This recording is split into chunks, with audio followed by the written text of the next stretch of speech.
আসসালামু আলাইকুম।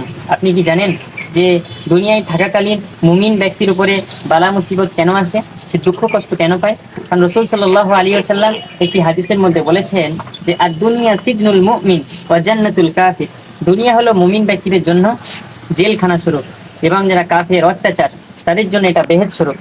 আর যারা দুনিয়ায় অত্যাচারিত হয়, আল্লাহ তাআলা তাদের কিয়ামতে অবশ্যই ভালো বদলা দেন, তাদেরকে জান্নাতে ভালো বদলা দেন। আর আল্লাহ তাআলা একটি কোরআনের আয়াতের মধ্যে বলেছেন যে মা আসাবাকুম মিন মুসিবাতিন ফাবিমা কাসাবাত আইদিকুম ওয়া ইয়াফু আন কাসীর।